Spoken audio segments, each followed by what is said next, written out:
Hi, this is Bill Kenower of Author Magazine, and today we're going to be talking to Kevin O'Brien, author of the chilling suspense novel Vicious. We sat down at his home in Seattle, Washington, and discussed outlining, critique groups, and the joys of scaring people. My mom used to tell this story.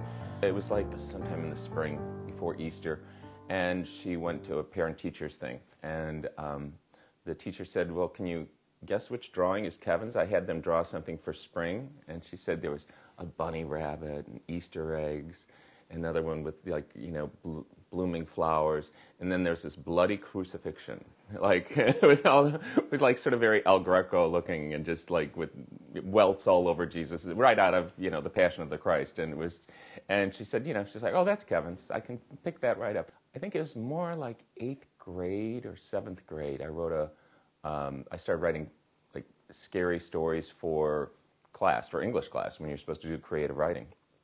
And I think that's what started me out. My first one was called, like, one of my early ones was called A Knack for the Neck.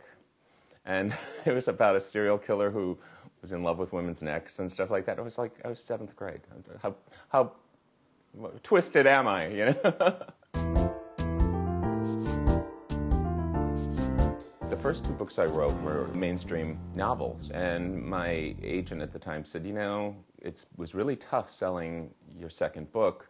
Maybe you should write in a genre, and maybe you should write thrillers, because your stuff is usually very suspenseful, and so that's what got me started in that.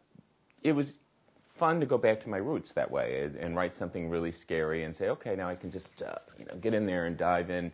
And the problem was, I had published a couple of times in hardcover, my 2 mainstream books, Actors and Only Son. And by the time I finished what would be The Next to Die, we sold it, and my agent was not too thrilled with it. I wasn't too thrilled with it. And we sold it for less than what I sold for my first 2 books. And it was going to be a paperback original. And so it's just what you said. My ego took just a slamming. In fact, I was very depressed. After I hung up the phone with her, I like almost started crying. I was like, what a baby. I mean, it was like an education. I was like really kind of taken aback, and then that book turned out to be a bestseller. And so we were like, okay, I think we found the niche. And I was like, okay. And after that, it was really great to see the books kind of climb up the bestseller charts. For my next book, I've already got about 45 pages of outline, and it's very detailed. It's almost like a mini novel. It's, you know, there's dialogue in it and detail and everything else.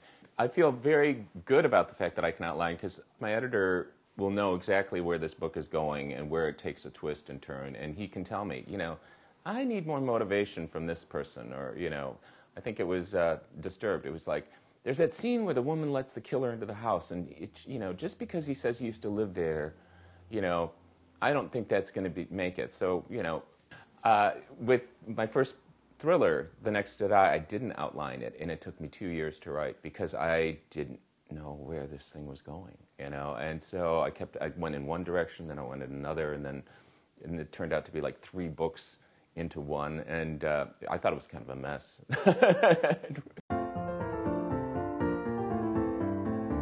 On a lark, my friend Kate said, why don't we take this night class? And so we joined up this class taught by Zola Helen Ross, and she was just such a great teacher. She never told anybody what to write or how to write.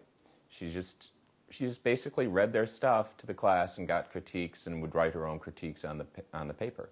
She finally told me, Zola told me, she said, why don't you try your hand at a novel, because your short stories are very long and they're very complex, and that you write like you're writing a novel. So I had this idea that I carried around for years, and I called it The Thornbirds Go to Hollywood. That was my nickname for it, and it was called Actors, and I started writing it in Zola's class. And several of the younger people from that class, like about 5 of us, decided to start our own writers group. It was through that little group I met my first agent and got my first book published. So, you know, that's why I really recommend writers groups to people. I mean, you can discuss with your co-writers, you know, what the trends are, who's a good agent, who's not, who's going to send you an automatic, you know, response, and you know, who's going to take the time to read your stuff, and you know, and also critique your work.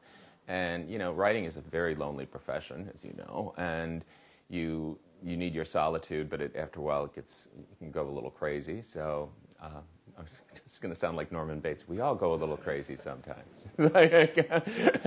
Yep, you're out of here.